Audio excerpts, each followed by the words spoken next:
자, 안녕하십니까. 하이퍼립입니다. 이번 시간에는 추가 합격 반복론 두 번째 시간으로 점수의 이해에 대해서 설명을 드릴게요. 지난 시간에는 구간에 대한 이해를 설명을 드렸어요. 지난 시간에 설명을 드렸던 부분을 확인하지 못하신 분들은 동영상을 다시 한번 보시기 바랍니다. 자, 우리가 이제 수능시험을 보시고 난 다음에 학생들과 학부모들의 열망은 내 성적 때보다 좀 더 나은 대학을 가는 게 열망이죠. 그러기 위해서는 추가 합격에 대한 이해를 반드시 하셔야 돼요. 자, 일부 컨설팅 하시는 분들이거나 아니면 일부 사이트에서 추가 합격을 이야기하는데, 추가 합격을 이야기할 때는 반드시 뭐가 필요하냐면 방법이 있어야 되는 거예요. 방법. 그쵸? 그렇게 생각하시죠? 그냥 전년도에 어디가 빵꾸가 났다, 어디가 미달이 났다, 경쟁률이 낮았다, 충원율이 높았다, 그렇기 때문에 그걸 가지고 컨설팅을 진행을 하고 그걸 가지고 추가 합격이 가능하다고 이야기한다면 이건 말이 되지 않아요. 왜 그러냐면 입시는 전년도에 발생이 되어진 일이 그 다음 연도에는 일어나지 않는다 라고 말씀을 드릴 수 있어요. 왜? 우리는 대부분 다 원서를 쓰게 되어질 때 전년도의 입시 결과, 전년도의 충원율, 전년도의 경쟁률을 보고 원서를 쓰기 때문에, 그걸 자료로 모든 사람들이 활용해서 원서를 쓰기 때문에, 또 원서를 쓸 때는 모든 학생과 학부모들이 어떻게 즉흥적으로 직관적으로 원서를 쓴다고 말씀을 드렸어요. 우리는 오랜 기간의 데이터를 참고하지 않아요. 대부분 전년도의 데이터를 참고해서 원서를 쓰다 보니까 전년도에 나타났었던 현상들이 그 다음 연도에 일어나지 않는다는 거죠. 그렇죠? 그렇기 때문에 우리가 조금 더 나은 대학을 가려고 하시면 반드시 뭐가 있어야 되냐면 추가 합격이나 정시 원서 지원에 대한 메커니즘을 이해하실 필요가 반드시 있어요. 그렇기 때문에 제가 지난 시간에 구간에 대한 이해를 설명을 드렸고, 이번 시간에는 점수에 대한 이해를 설명을 드리는 거예요. 설명드리는 내용들을 얼마나 보시는 분들이 이해를 하실지는 모르겠지만 일부 부모님들께서는 되게 재미있다는 말씀도 하세요. 정시는 우리가 생각할 때는 인터넷에 있는 어떤 업체의 데이터를 보고 원서를 쓰면 되는 거라고 생각했는데, 얘기를 들어보니까 정말 정시가 이런 게 아니었구나, 이런 게 아니고 이런 면이 있었구나, 정말 놀라운 면이 있다, 뭐 이렇게 말씀하시는 분들도 계시는데 공감해 주신다면 대단히 감사합니다. 하지만 제 의견에 공감하지 않으시는 분들도 한 번쯤 생각해 보시고 여러분의 원서를 쓰시게 되어진다면 여러분이 생각하는 것보다 훨씬 더 나은 대학에 합격하실 수 있어요. 그렇기 때문에 제가 말씀드리는 얘기를 잘 귀담아 들으시기를 바랍니다. 자, 어제 제가 신문 기사를 보니까 신문 기사에 이런 내용들이 나왔어요. 아마는 저뿐만 아니라 모든 분들이 요즘에 신문을 보면 이런 기사를 보겠죠. 어떤 기사 내용? 인문계열 정시 지원 점수가 오를 듯하다. 자, 올해 입시에 대한 예측을 하는 거죠. 지난번에도 제가 말씀을 드렸던 것처럼 올해 입시는 이러할 것 같다, 올해 입시는 이렇게 했더라, 학생들이 이렇게 원서를 쓸 것 같다, 이런 얘기는 별로 의미가 없어요. 왜 의미가 없냐면 우리에게 해당이 되는 우리의 점수 구간에 해당이 되어지는 이야기가 중요한 거지, 전반적인 입시의 흐름은 아무런 의미가 없다. 이 점을 꼭 아실 필요가 있고, 이런 이야기를 들으면 그냥 잊어버리세요. 그냥 누가 하는 소리다, 이 정도로 생각하셔야지 내 점수 구간에도 똑같은 현상이 일어날 거라고 생각하시면 안 된다는 거예요. 자, 그러면서 얘기를 하는 게 서울대 경영학과는 314점, 의예과는 405점이 합격선일 것이다. 입시기관에서 내놓은 자료입니다. 서울대학교 경영대학이 국수탐 표준점수 합을 했었을 때 414점 정도의 점수가 될 거다. 그리고 정치외교학과는 413점 정도가 될 거고, 의예과는 405점, 그 다음에 화학생명공학부는 398점, 고려대학교 경영학과는 407점, 연세대학교 경영학과도 407점 정도 되어질 거다라고 이렇게 발표를 했어요. 자, 그러면 이 내용을 보시면서 부모님들은 실제 그럼 서울대 경영학과는 414점이구나, 연세대 경영학과는 407점 정도 되겠구나 라고 생각하시나요? 자, 어느 대학에 어떤 학과를 하나의 점수로 지정해서 말한다는 거, 그게 현실적으로 가능한 것인가? 라는 생각이 들어요. 그리고 지난 시간에도 제가 말씀을 드렸던 것처럼 마치 문과에서는 경영학과가 가장 높은 학과고, 그 다음에 사회과학 계열이 있고, 그 다음에 마지막에 어문 계열이 있고 그 다음에 밑에 잡다한 학과들이 있는 것 같은 이런 방식으로 입시를 서열화시키는 것은 하나의 그냥 입시 하나의 틀을 그냥 입시를 잘 모르시는 분들한테 그냥 일반적으로 이야기하는 거예요. 그렇죠? 하지만 제가 궁금하게 생각하는 것, 또 여러분들이 생각해야 되는 것은 뭐냐면 하나, 첫 번째, 하나의 학과를 하나의 점수로 이야기할 수 있는가? 두 번째, 정치 외교학과는 경영학과보다 항상 낮은 학과인가? 라는 점이죠. 지난 시간에 내가 그래서 구간에 대한 이해를 설명을 드리게 되어지면서 이렇게 마치 학과를 표준 점수로 서열화시켜주는 방식은 2020년, 2021년, 2019년, 2018년도에도 똑같았어요. 똑같아. 그리고 단지 입시 기관에서는 학과를 서열화시킨 거에다가 그냥 점수만 붙여서 발표하죠. 점수만. 그렇죠? 그렇기 때문에 이런 것들은 신뢰할 수 있는 자료가 전혀 되지 못한다는 거예요. 자, 그러면 하나를 보여드릴게요.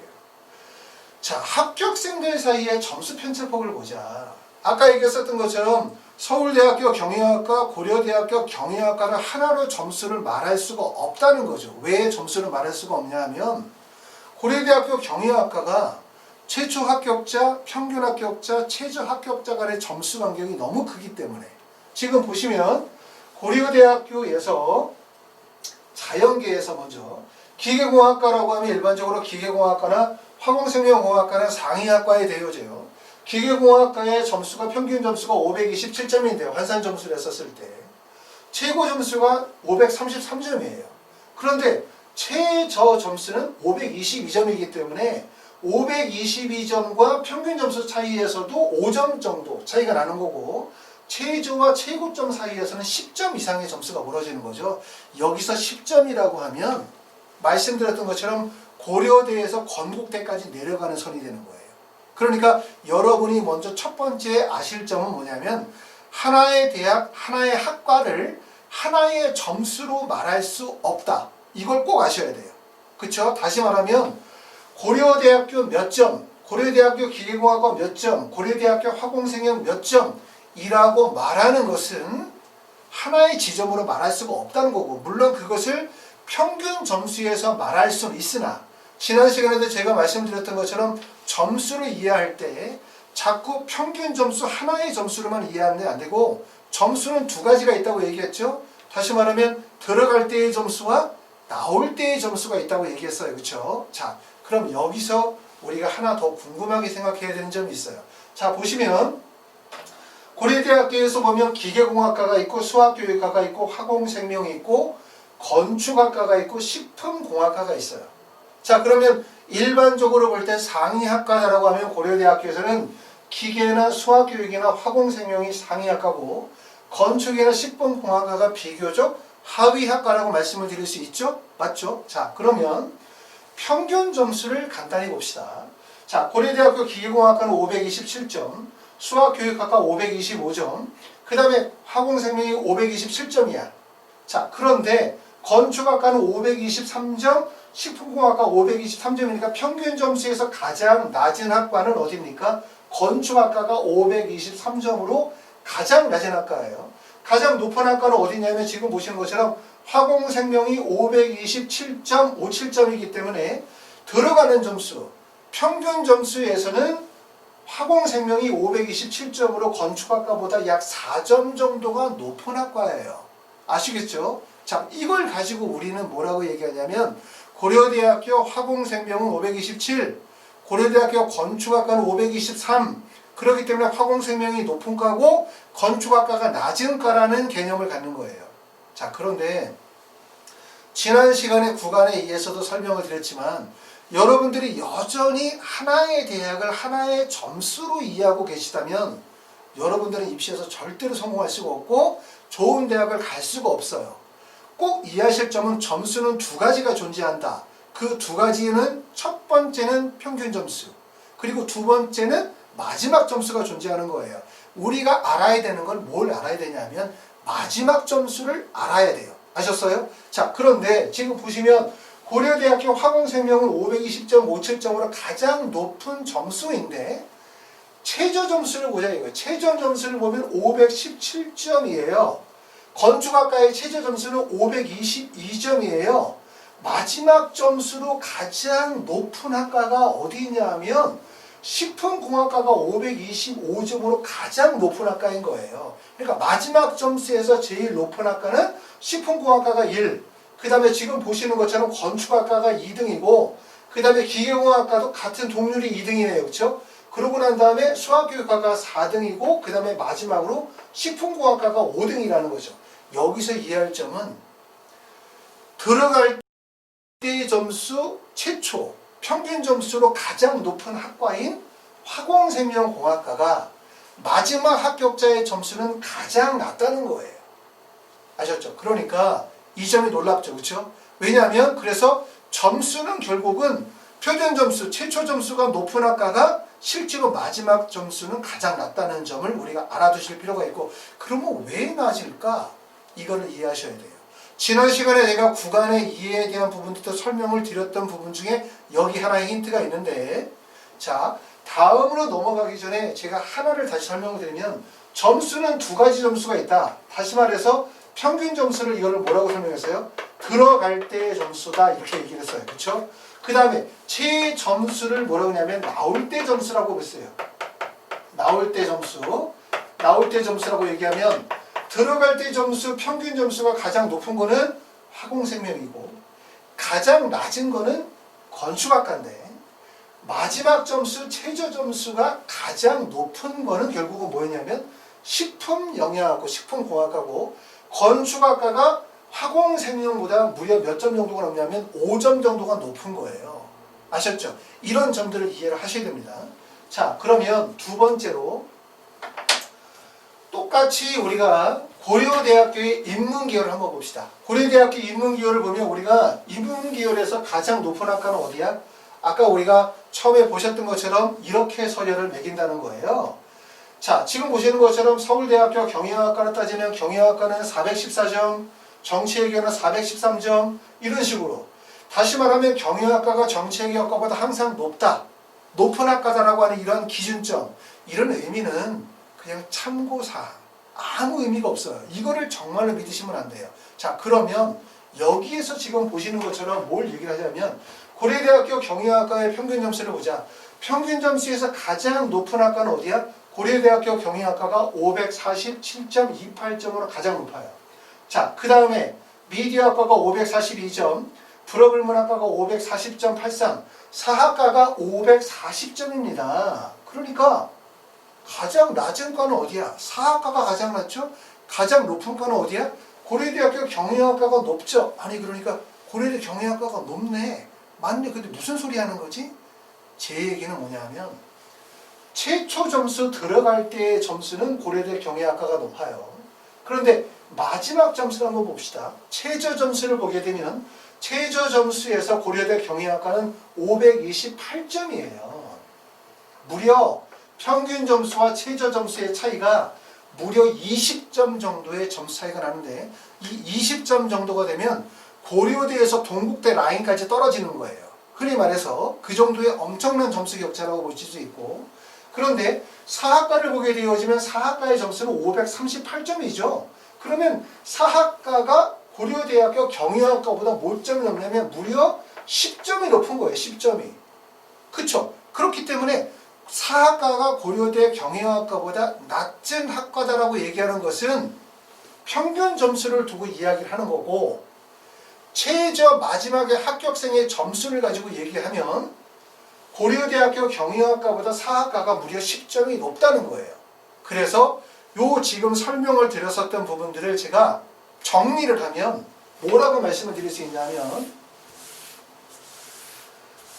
들어갈 때의 점수와 나올 때의 점수를 이해하셔야 돼요. 여러분이 점수를 자꾸 하나의 점수로만 이해하면 안 된다. 여러분들이 어떤 사이트, 인터넷의 사이트에 들어가서 막 쳐가지고 어느 데 무슨 과 들어가면 여러분들에게 하나의 점수를 알려줘요. 그 하나의 점수는 바로 뭐냐면 표준 점수, 평균 점수예요.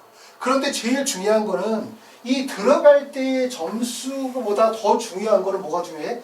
나올 때의 점수가 더 중요하다는 점을 반드시 알아야 돼요. 그러니까 결국은 최저 점수가 어느 정도 형성이 되어질 거냐는 것을 이해하는 게 되게 중요한데, 이거를 이해하려면 최저 점수는 어떻게 이해를 해? 추측할 방법이 없죠. 그런데 어떻게 추측할 수 있냐면 입시의 구조와 정시의 프레임을 이해하게 되어지면 어느 정도 점수가 나올 거라는 걸 추측할 수 있다는 걸 꼭 아실 수가 있어요. 자, 그러면 이 얘기죠. 핵심은 제가 지금까지 말씀드렸었던 내용을 하나의 개념으로 정리하면 이거예요. 평균 점수가 높으면 마지막 합격자의 점수가 낮고, 평균 점수가 낮으면 마지막 합격자의 점수가 높다. 이건 꼭 아셔야 돼요. 자, 그러면 제가 읽어볼 테니까 같이 읽어봅시다. 평균 점수가 높으면, 평균 점수는 여러분이 아는 어느 대학교 합격 점수를 얘기를 하는 거예요. 평균 점수가 높으면 어떻다고? 마지막 합격자의 점수가 더 낮아요. 평균 점수가 낮으면 낮은 학과가 되려 마지막 합격자의 점수는 높은 학과보다 더 높다는 거죠. 아까 보셨던 것처럼 경영학과가 상학과보다 점수가 높지만 평균 점수는 실제로 마지막 합격자의 점수는 경영학과가 상학과보다 더 낮다는 사실, 이거예요. 자, 그렇기 때문에 조금 전에 이렇게 보여드렸던 것처럼 경영학과가 우리가 일반적으로 410점이다, 철학과가 400점이다 라고 얘기하면, 다시 말해서 들어가는 점수, 평균 점수에서는 지금 보시는 것처럼 철학과에 비해서 사학과가 낮지만 경영학과의 마지막 점수는 결국은 사학과보다 더 떨어지게 되어진다는 사실을 아실 필요가 있어요. 아셨죠? 이게 하나의 개념이고, 자, 그러면 설명. 왜 이런 일들이 벌어질까? 왜 이런 일들이 벌어질까? 자, 지금까지 설명드렸던 건 이거죠. 높은 점수대의 학과가 실제로는 경영학과를 예를 들면 경영학과가 547점이고 사학과가 540점인데 경영학과의 마지막 점수는 528점, 사학과의 마지막 점수는 538점으로 결국은 사학과의 점수가 마지막 점수가 더 높다는 거예요. 높다는 거. 이 사실을 아셔야 되고, 왜 이런 일들이 벌어질까에 대해서 설명을 해줄게요. 왜 그럼 이런 일들이 벌어지냐면, 지난 시간에도 제가 설명을 드렸었던 것처럼 구간에 대한 이해를 하시면 이해가 되세요. 구간에 대한 이해를 제가 말씀을 드리는 거를 하나하나 잘 들으셔야 됩니다. 여러분이 어디에 가서 컨설팅을 받아도 아마 여러분이 유튜브를 많이 찾아보세요. 저하고 비슷한 방식으로 입시를 설명하는 사람들이 과연 있나? 라고 생각하면 뭐 많은 분들이 그렇게 설명할 수도 있는데, 만약에 저 혼자 이렇게 설명을 하고 있다면 제가 약간 좀 이상한 사람이거나 아니면 나름대로 개똥 철학을 얘기할 수도 있어요. 그렇죠? 하지만 다른 대부분의 분들은 뭘 설명을 하냐면 숫자를 가지고 얘기를 하죠.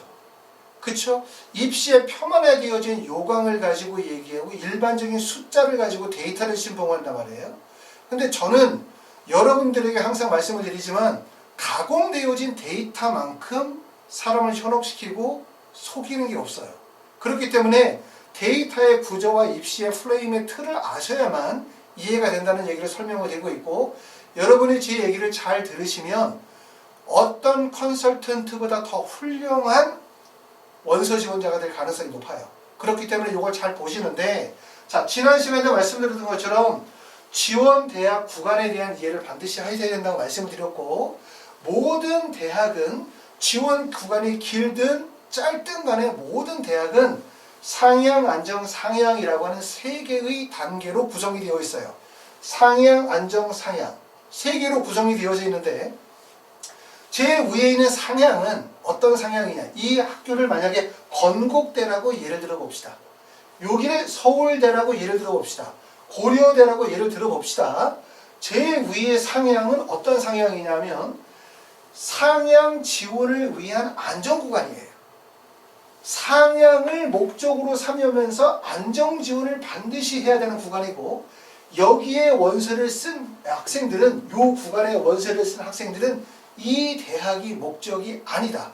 이 구간을, 여기를 만약에 연세대라고 예를 들어보면 연세대 상위학과의 원서를 쓴 학생들은 연세대학교가 목표가 아니에요.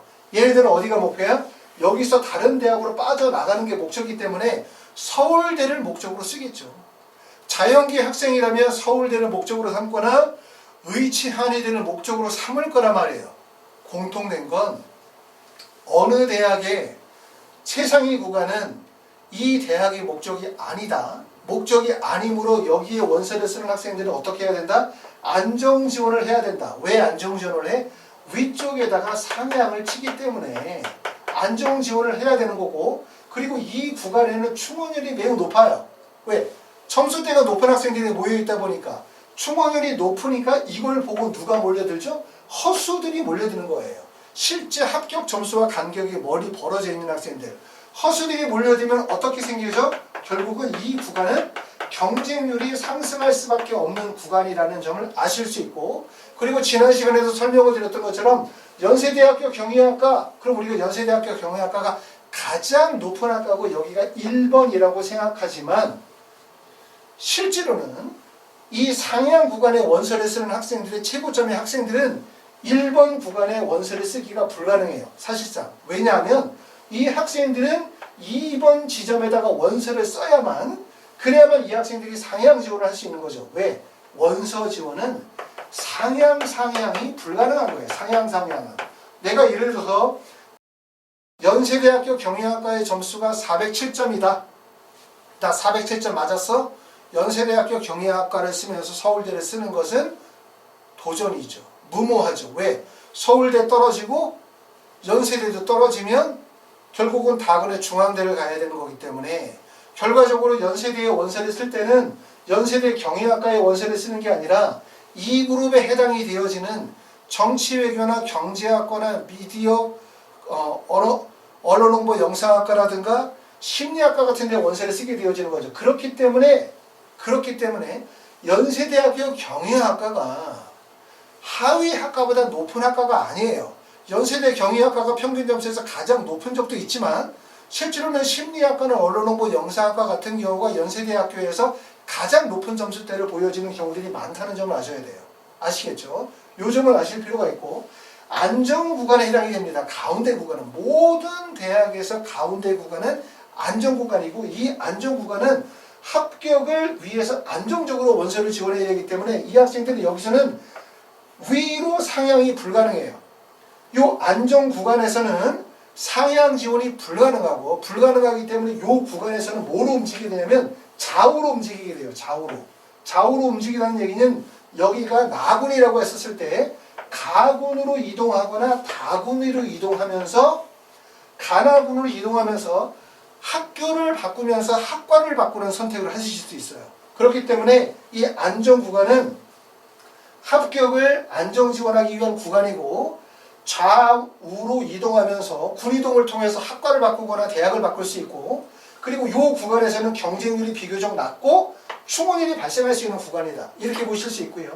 그 다음에 마지막 구간, 입시에서 가장 어려운 구간은 바로 하위 구간이라고 제가 말씀을 드렸죠. 대부분 대학들마다 구조를 달리하고 있는데 입시 구조는 어떻게 되냐면 어떤 하나의 원서 지원의 구간이 이렇게 되어져 있으면 그러면 다른 대학의 구간과 이 정도로 접목이 돼요. 대부분 이렇게 구간이죠.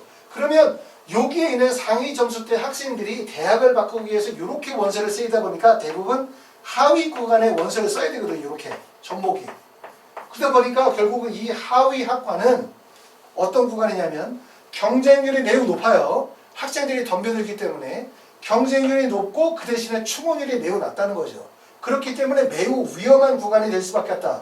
매우 위험한 구간이 되는 이유는 뭐냐면 결국 아래에 있는 학과가 더 높다는 사실을 아시게 되어져요. 그렇기 때문에 변화가 생긴다는 얘기고, 여기는 합격을 위해서 상향하는 구간이기 때문에 붙으면 안 빠져. 충원율이 매우 낮아요. 자, 지원 구간에 대한 내용에 설명을 했어요. 이거를 좀 깊이 이해하셔야 되거든요. 사실 이게 지금 설명을 들으면 이해가 되는 것처럼 생각하시지만 실제 이렇게 A4 용지를 딱 꺼내서 그리셔야 돼요. 그리시면서 생각을 해봐야 돼요. 아, 어떤 대학이, 자, 학과가 만약에 10개가 있어. 자, 1, 2, 3, 4, 5, 6, 7, 8, 9, 10이 있어. 그걸 우리가 표준 점수를 쭉 내려. 그럼 당연히 하위 학과가 가장 낮은 학과고 중위 학과고 상위 학과가 있겠지? 자, 그러면 마지막 학과는 어떤 애들이 원서를 쓸까? 밑에 있는 학과에서 상향을 치는 애들이겠지. 그럼 얘네들이 여기 있으면 왜? 붙으려고 쓰는 거잖아. 그치? 그리고 여기는 몰려드는 지점이거든요. 하위 학과는. 그쵸? 그렇기 때문에 얘네들은 경쟁률이 높고 출연율이 낮기 때문에 매우 위험해.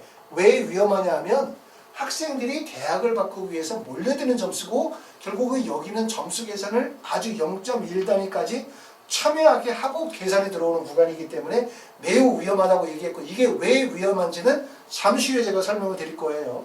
자, 입시에서 가장 핵심이 되는 구간이 이 구간이라고 보셔야 돼요.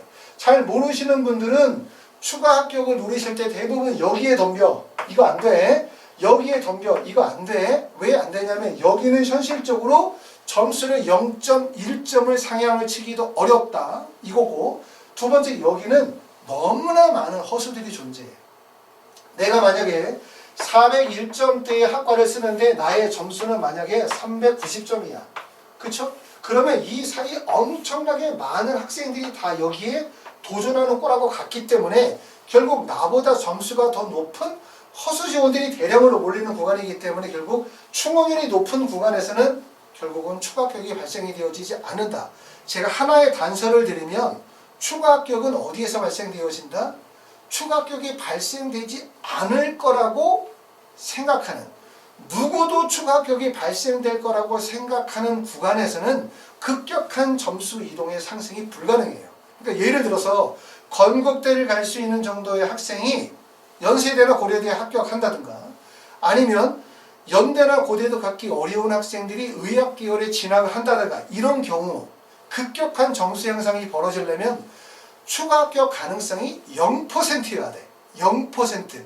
추가 합격 가능성이 현실적으로 가능성이 없다고 판단이 되어질 때 반드시 추가 합격 가능성은 열린다는 점을 아셔야 되고 누가 봐도 추가 합격 가능성이 매우 높다라고 하는 경우는 자연 추합인 경우에만 발생이 되어져요.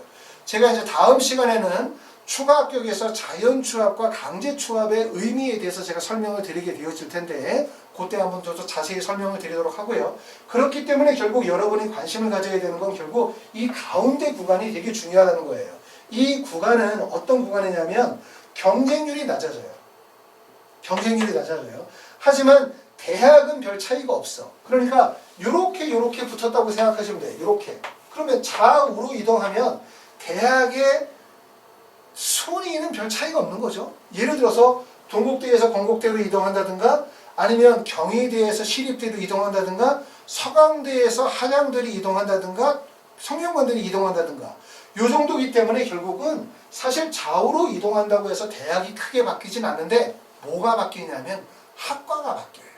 학과가 바뀌기 때문에 학과 선호도에 따라서 이동이 가능하고 그렇기 때문에 이 이동하는 가운데에서 경쟁률이 낮고 충원율이 발생이 되어지는 구간이고 허수 지원들이 몰리지 않는 구간들이기 때문에 결국은 여기서는 추가 합격의 가능성이 열려있다는 점을 말씀을 드릴 수가 있습니다.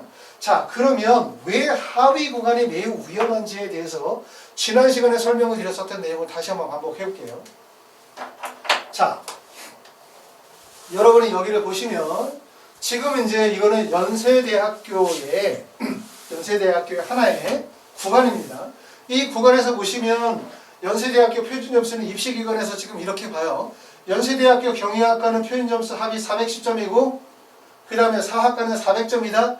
이렇게 얘기를 하는데 제가 아까도 말씀드렸던 것처럼 아니 어떻게 경영학과보다 경제학과가 낫고 경제학과보다 응용통계가 낫고 응용통계보다 심리가 낫고 이런 사회과학 계열보다 어문계열이 낫고 어문계열보다 어떤 학과가 낫고 이런 서열의 방식들은 똑같아요. 2018, 19, 20, 21 오면서 입시기관에서 발표하는 자료를 보게 되면 거의 바뀌지 않은 하나의 틀. 여기다가 뭐만 붙여? 그 해마다 점수만 갖다 이렇게 턱 붙이는 거예요. 자, 이렇게 점수만 턱. 그냥 이 구조는 그대로 두고 턱. 그쵸? 그렇기 때문에 아무 의미가 없는 거예요.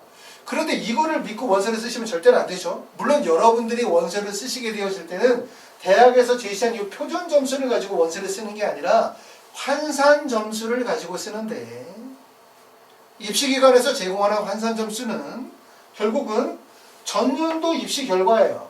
전년도 입시 결과는 어디에서 보시면 되냐 하면 대교협에 가면 어디가 그쵸? 그 사이트에 가보면 그 사이트에 전년도 각 학과별 평균 점수가 다 나와 있어요. 가끔 부모님들이 있는 얘기 물어보세요. 자, 컨설팅을 하실 때 어떤 자료를 가지고 컨설팅 합니까? 이렇게 물어보시는 게 계시죠. 컨설팅은 기본적인 자료는 당연히 어디서 나오겠습니까? 대학에서 나오고 대기업에서 나오는 거죠. 그 자료들을 입시기관에서 활용해서 가공해가지고 만들어가는 자료들이기 때문에 당연히 저 또한 이제 대기업이나 대학에서 발생되어진 자료들을 가지고서 산출하게 되어지는데 아까 말씀드렸었던 것처럼 그 데이터를 데이터 그대로만 자꾸 믿고 신뢰하시면 안 돼요.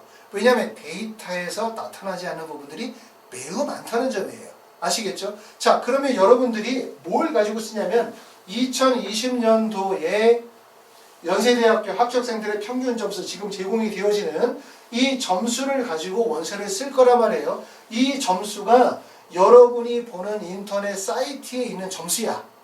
이 점수가 전년도 합격생들의 평균 점수가 여기에 제공이 될 거란 말이에요. 아시겠죠? 자, 제공이 되는데 지금 제가 말씀드릴 얘기는 뭐냐면, 야, 만약에 지금 보니까 내가 맞은 점수가 400점을 맞았어. 400점. 400점. 그럼 400점 맞으면 연세대 가려면 어디 써야 돼? 쭉 보니까 400점이 있는 학과가 연세대학교 노원노문학과하고 사학과 두 개 학과가 400점이네요. 400점. 자, 우리가 원서를 쓰시게 되어질 때 이렇게 학교가 있는데, 자, 연세대학교 보니까 하위 학과가 400점이야. 내 점수가 398점이야. 여기서 400점 사이에 있어. 그럼 내가 연세대를 가려고 하면 원서를 쓸 수 있는 지점은 어디밖에 없어요? 바로 이 하위 지점밖에 없죠. 위로 올라가서 원서를 쓸 수 있습니까? 원서를 못 쓰는 거죠. 그렇죠? 하위 지점에다 우리가 원서를 쓰게 되어지는데, 제가 지난번에도 말씀을 드렸던 것처럼 전년도 입시 결과는 계속 바뀐다는 걸 아셔야 돼요. 특히 하위 구간은 변동이 매우 심하기 때문에 특히 원서 지원에서 제일 위험한 것이 바로 하위 구간이다. 왜 위험하다고 얘기했냐면, 첫 번째 봅시다. 여기 보여지는 건 표준 점수, 입시기관에서 발생시킨 표준 점수를 통해서 1번부터 22까지 서열을 쭉 정한 거예요. 정했더니 경영학과가 제일 높고 사학과가 제일 낮은 학과야. 자, 그런데 요게 2020년도에 입시 결과를 대입하면 어떻게 되냐면 이렇게 바뀌어요. 2020년도에 입시 결과를 반영을 시켰더니 사회복지학과는 지금 보니까 16이 여기 있었던 거예요. 사회복지학과가 여기 있었는데 2020년도에 입시 결과를 반영을 시켰더니 사회복지학과가 여기까지 올라가는 거죠. 3위까지 올라가는 거예요. 무슨 말이냐면 우리가 생각할 때 원서를 쓸 때 낮은 과라고 생각했었던 학과들이 어떻게 되고 있다는 거? 실제로는 학생들이 다 몰려들면서 학과가 다 위로 올라가 버리는 거예요. 지금 보시면 우리가 원래를 쓰려고 했었던 21위에 해당되는 사학과는 여기에 있고, 그 다음에 20위에 있는 노노문학과는 여기까지 올라가 있는 거죠. 자, 이야기를 정리하면 이거예요. 핵심은 뭐냐면, 여러분이 원서를 쓰시게 되어질 때 입시기관에서 제공하는 자료를 바탕으로 해서 걸치기 원서를 쓰는 거죠. 그렇죠? 이렇게 원서를 썼었을 때 하위 구간의 점수가 실제 어떻게 바뀌는지를 보라는 거예요. 우리가 원서를 쓰려고 했던 22와 21위는 결국은 낮은 학과가 아니었던 거죠. 상위 학과로 올라가 버렸어요. 그렇죠? 19위는 첫 학과는 여기까지 올라가 있죠. 18은 여기까지 올라가 있고, 실제 높은 과라고 생각했던 심리학과나 영문과나 사회학과가 더 낮은 과가 되어진 거예요. 자, 그러면 이게 그럼 쭉 가느냐? 자, 2019년도 데이터를 볼게요. 2019년도에 데이터를 반영을 시켰더니 어떤 현상이 또 벌어졌냐 하면, 경영학과가 가장 높은 과라고 생각하는데 경영학과는 아래로 내려왔어요. 이건 아까도 제가 말씀드렸죠. 최상위 학과는 제일 높은 학과가 아니야. 왜 그러냐면 연세대학교에서 이 최상위 학과의 원서를 쓰는 학생들의 목적은 연세대학교가 목적이 아니고 서울대를 가기 위한 게 목적이죠. 그러니까 얘네들 여기서 어떻게 했어? 안정지원을 해야 되거든요. 그러니까 결국은 상위 점수대의 학생들이 어디 몰려드냐면 경영학과가 아니라 언론홍보나 경제나 응용통계학과에 몰려들면서 이 학생들이 어디에 원서를 쓰게 돼? 서울대에 상향을 치게 되는 거예요. 그러니까 이런 현상이 벌어질 수밖에 없는 거예요. 그러면 여기서도 지금 보시게 되어지면 22에 해당이 되는 노문학과가 여기까지 올라가 있고, 21이라고 했었던 학과는 어디까지 갔죠? 지금 보시는 것처럼 높이 여기까지 올라가 있죠. 사학과는 여기까지 올라가 있는 거잖아요. 지금요. 이처럼 여기서 여러분이 꼭 아실 점들은 뭐냐면 입시 여러분이 이번에 원서를 쓰게 되어질 때 어느 학과가 몇 점이고 또 어느 학과가 어느 학과보다 낫다라고 이야기하는 게 요번에 입시 결과에서 정확하게 들어맞거나 항상 일정하게 유지가 되어지는 것이 아니라 계속 어떻게 된다? 바뀐다는 거예요. 바뀌어. 자, 그래서 만약에 이렇게 생각해 보자 이거예요. 여러분이 만약에 2019년도에 데이터를 바탕으로 해서 내가 원서를 쓰려고 해. 그랬더니 내 점수가 지금 보니까 자 744.8점이 맞은 거야. 자 744.8점이면 여기 나와 있는 거 보면은 지금 노원 논문학과잖아요. 그쵸? 노원 논문학과 하위 순위에서 네 번째 순위에 있는 노원 논문학과가 적합하다고 입시기관의 사이트에 넣으면 나오겠죠. 그럼 여러분이 여기다 원서를 썼어. 그런데 2020년도로 가면은 노원 논문학과가 어디로 가버렸냐 하면 지금 여기까지 올라가 버린 거예요. 결국은 떨어지는 거예요. 아셨어요? 그래서 아까도 제가 말씀을 드렸던 것처럼 구간에 대한 이해가 반드시 필요하다는 거예요. 이게 왜 구간에 대한 이해가 필요하냐면 조금 전에 말씀드렸던 것처럼 가장 위험한 구간은 바로 하위 구간이 제일 위험하다. 왜 하위 구간이 위험하다? 하위 구간은 아래에서 위로 치고 들어오는 엄청나게 많은 학생들, 그리고 이 학생들은 실제 점수 구간을 가지고 있는 거예요. 우리가 하위 구간 하면 여기 아무것도 없는 것처럼 보이지만 실제로 이렇게 되어져 있겠죠. 점수가 이렇게 좌우로 차 있을 거란 말이에요. 그러면 내가 이 점수가 여기가 연세대라고 가정을 했었을 때 연세대 하위 구간 밑에 아무도 없는 게 아니라 하위 구간 밑에 점수가 다 차 있는 거죠. 이렇게. 그렇죠. 여기서 들어오고 여기서 들어가는 꼴이기 때문에. 그러니까 점수 구간이 매우 빽빽한 구간이기 때문에 여기는 안 된다. 그러면 왜 상위 구간에 나와 있는 연세대 경영학과를 예를 들면 경영학과는 왜 점수가 낮은 학과보다 점수가 더 낮으냐? 이 얘기는 아까도 말씀드렸어요. 이 중간에서는 상향이 아예 불가능하다고 제가 말씀을 드렸죠? 이 얘기가 이해가 안 되시는 분들은 지난번에 구간에 대한 이해에 대한 부분들을 설명을 해볼게요. 그걸 한번 들어보세요. 설명한 내용들을. 그렇기 때문에 결국 이러한 현상들이 벌어진다는 점에 대해서 제가 설명을 드렸습니다. 자, 오늘 설명은 제가 여기까지 하도록 하겠습니다. 하고 자, 앞에서 설명했었던 부분들을 간략히 한번 제가 다시 한번 전달이 잘못됐나 싶어서 다시 한번 전달해 볼게요. 첫 번째, 자, 요즘에 우리가 뉴스를 보게 되어지면 어느 대학교 몇 점, 어느 대학교 몇 점이라고 말을 한다. 하지만 어느 대학교의 학과를 하나의 점수로 말할 수 없다. 얘기를 했던 거죠. 왜 하나의 점수로 말할 수가 없냐 하면 모든 대학은 두 개의 점수를 가지고 있다. 그 두 개의 점수가 첫 번째 들어갈 때의 점수와 나올 때의 점수가 있다는 점을 꼭 알아야 된다. 왜냐하면 정시는 추합 비율이 높고 그렇기 때문에 점수 편차폭이 크게 발생이 되어진다는 점이고, 그래서 하나의 예로 보여드렸던 것처럼 고려대학교 기계공학과가 527점으로 가장 높은 점수대의 학과이지만, 그리고 가장 낮은 학과가 건축과이지만 마지막 합격자의 점수는 결국은 어떻게 되어진다? 화공생명이 517점으로 가장 낮은 학과이기 때문에 실제 높은 학과가 마지막 점수는 제일 낮다는 거야. 이런 현상이 벌어진다는 거죠. 그리고 인문계열에서도 마찬가지로 경희학과가 가장 높은 과죠. 점수는 547점이지만 가장 낮은 과인 사학과가 마지막 점수는 538점, 경희학과가 528점으로 경희학과보다 무려 10점이 높다는 거예요. 그렇죠? 그리고 결론적으로 얘기하면 그래서 결국은 들어갈 때의 점수, 최초 들어갈 때의 점수, 평균 점수와 나올 때 점수, 마지막 합격장의 점수를 우리가 생각할 때 보통 높은 학과가 실제로 마지막 합격의 점수가 낮고 낮은 학과가 마지막 합격의 점수가 더 높다는 사실이에요. 그 이유를 조금 전에 설명을 드렸었던 것처럼 이렇게 다시 한번 설명을 드리면, 자, 여기가 연세대라고 우리가 예를 들어 봅시다. 연세대가 여기가 있으면 이렇게 좌우로 대학들이 끼고 있는 거예요. 가군과 다군에 있어요. 자, 그러면 우리가 하위 학과를 예를 들면 연세대학교 하위 학과 여기에 원서를 썼다고 생각하면 하위 학과는 밑에 지지 기반이 매우 높아요. 왜?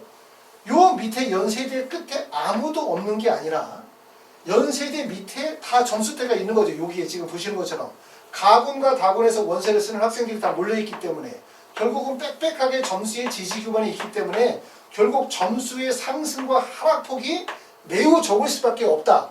이해되시죠? 그런데 상위 학과를 예를 들면 상위 학과는 요 밑에 점수대가 없는 거예요. 다 여기까지 싹 다 점수가 없는 거죠. 왜 점수가 없냐면 상위 학과의 원서를 쓸 때 상향은 불가능해. 상향이 불가능해. 지금 연세대학교 표를 보면 연세대학교 언론홍보가 405점이라고 예를 들어봅시다. 내가 만약에 402점을 맞았다고 예를 들어봐요. 402점을 맞은 학생이 405점의 학과에다 원서를 쓸 수가 있어? 402점, 그럼 너무 402점 점수 났나? 404점이라고 합시다. 404점을 맞은 학생이 405점의 학과에다 원서를 쓸 수 있나요? 쓸 수 없습니다. 왜 쓸 수 없냐? 404점을 맞은 학생이 405점의 학과에다 원서를 써. 떨어졌어. 어디를 가야 돼? 연세대에 썼다 떨어지면 서강대, 성균관대를 가야 되는 거예요. 그쵸? 자, 그러면 아니 연세대 언론홍보 향상 정치외교, 사회학과, 행정학과인데 내가 영문과 갈 수 있는 점수인데 굳이 내가 사회학과를 가겠다고 정치외교를 가겠다고 모험을 걸어서 떨어지면 서강대, 성균관대를 가야 돼? 라고 생각하면 사실상 학과의 선택보다 더 중요한 거는 결국은 대학의 선택이 더 중요한 상황이기 때문에 결국 아까도 말씀드렸지만 이 안정 구간 내에서는 무조건 붙여야 되는 전략이기 때문에 대부분 하향 안정 소신 지원이 발생이 되어지는 구간이기 때문에 여기는 상향이 불가능하다는 거예요. 그러므로 내가 상위 학과의 어떤 학과든 간에 아래에서 위로 상향 지원이 불가능해. 그러니까 여기에 점수대의 학생들이 없는 거예요, 다. 그러니까 결국은 마지막에 붙는 학생은 여기 있는 학생이 이렇게 붙는 꼴하고 비슷해요. 그러므로 높은 학과의 마지막 합격자의 점수는 더 낮고 낮은 학과의 점수는 지지 기반이 강하기 때문에 점수폭이 낮은 거예요. 그러니까 철학과의 점수가 여기서부터 여기까지 한정이 되어진다라고 생각하면 철학과가 연세대학교 심리학과나 언론홍보학과의 점수는 상위 점수대의 학생이 있고 그 다음에 없죠. 여기에 아예 없고 그 다음에 마지막 합격자 하위 점수의 구간이 있기 때문에 마지막 합격자의 점수가 결국 낮은 학과의 점수대보다 더 낮아지는 현상이 벌어질 수밖에 없는 거예요. 아셨죠? 그렇기 때문에 조금 전에 보여줬었던 것처럼 이러한 데이터가 나올 수밖에 없는 거예요. 이런 데이터가 지금 보여드렸던 것처럼 이거는 연세대나 고려대만 해당되는 게 아니라 모든 대학에서 상위학과의 점수 간격폭이 매우 크다는 점을 알아두실 필요가 있습니다. 그 점을 설명을 드렸고요. 자, 그렇기 때문에 우리가 구간에 대한 이해를 정확하게 하자라고 해서 구간에 대한 내용을 다시 한번 설명을 드렸고 그 다음에 우리가 일반적으로 원서를 쓰게 되어질 때는 입시기관에서 제공하는 어느 대학교 몇 점이면 간다 이렇게 얘기하잖아요. 간다! 뭘 가지고 간다고 얘기하는 거야? 전년도의 입시 결과 데이터를 가지고 올해 수능 점수를 적용을 시켜서 얘기를 하는 거죠. 그러니까 결국은 뭐냐면 전년도의 입시 데이터 순서를 그대로 적용을 시켜주는 거거든요. 하지만 어떻게 되어진다? 자, 이렇게 되어질 거라고 생각하지만 2020년도에 이렇게 바뀌었어. 그리고 2019년도는 또 어떻게 바뀌어? 이렇게 바뀌었어. 그럼 2021년도에는 어떻게 될 것 같아요? 또 바뀔 거 아니에요. 서열의 순서가. 그러니까 여러분들이 단지 입시 기관에서 제공하는 점수 어느 대학 몇 점이면 갑니다 라고 하는 사실을 믿고 그냥 원서를 썼었을 때 구간이 바뀌면 지원하는 학생들의 숫자나 경쟁률이 바뀌게 되어지면 입시는 바뀐다는 거예요. 그러므로 뭘 이해하는 게 되게 중요하냐면 구간에 대한 이해를 하는 게 되게 중요하다는 점을 제가 꼭 말씀을 드리고 마지막으로 제가 한 말씀을 드리면 가끔 학부모님들이 이런 얘기를 물어봐요. 수능 원서 접수 기간에 들어가서 경쟁률을 보면서 원서 지원을 한다. 이렇게 말씀하시는데 경쟁률을 보고 원서 지원을 한다는 건 사실 끝났죠. 원서는 항상 어떻게 되냐면 원서 지원하기 이전에 원서 지원에 대한 전략과 계획들이 먼저 수립이 돼야 된다고 생각하고 그리고 저는 원서 지원을 하게 되어지면 둘째 날은 반드시 원서를 써야 돼요. 왜? 내가 만약에 서울대학교 의예과에 원서를 쓰려고 해 라고 하면 먼저 원서를 써야만 원서를 쓸 수 있지.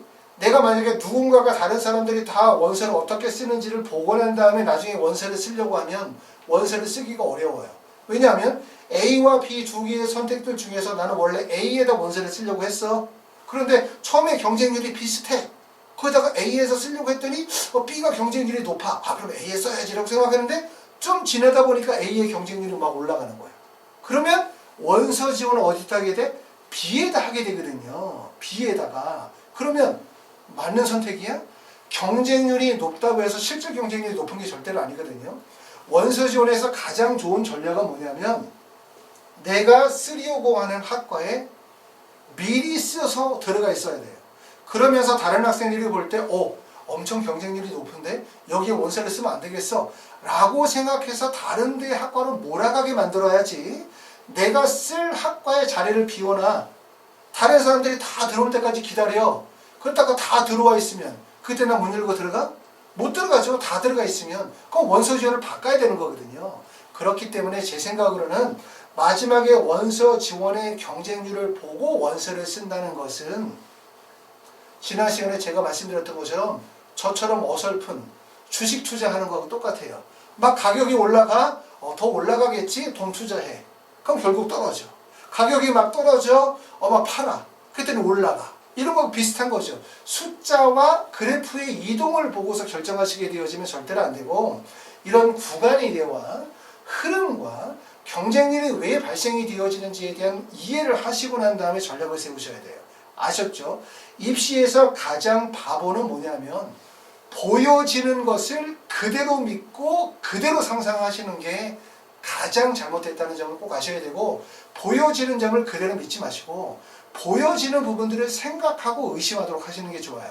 그래서 제가 여기 적어놨던 것처럼 데이터를 신뢰하고 자료를 읽어내는 이런 컨설팅은 단지 하향 지원에만 필요한 거예요. 여러분이 듣고자 한다. 그러면 그냥 인터넷에 있는 자료를 보고 원서를 쓰세요. 왜? 그거는 여러분을 붙이기 위한 자료니까. 안정 지원에 초점을 두고 있으니까. 인터넷 사이트에 어떤 데이터를 보고 원서를 쓰게 되어지면 아까 말씀드렸던 것처럼 하위 구간을 제외하고는 떨어지기 어려워요. 왜? 점수를 낮춰놨기 때문에. 그런데 여러분들이 만약에 내가 조금이라도 나은 대학을 가려고 하시면 뭐가 필요하냐면 입시의 구조와 흐름에 대한 이해가 반드시 필요하고 이걸 심층적으로 이해하고 분석을 해야만 여러분들이 추가 합격을 노리실 수 있다. 이런 점들을 말씀을 드립니다. 자, 그래서 이번 시간에는 점수의 이해라는 의미에서 설명을 좀 드렸어요. 제가 말씀드렸었던 부분에 대해서 공감하시는 분들도 있고 공감하지 않은 분들도 계신데 일단 어떻게 하냐면 생각을 해보셔야 돼요. 제가 말씀드렸던 것에 대해서. 그래야만 여러분이 원서를 쓰시는데 답을 찾을 수 있다는 점을 꼭 아시기 바랍니다. 다음 시간에는 또 다른 내용으로 하나씩 제가 설명을 드리도록 하고 이런 내용들이 여러분이 나중에 원서를 쓰실 때 정말 큰 도움이 되시기를 바랍니다. 감사합니다.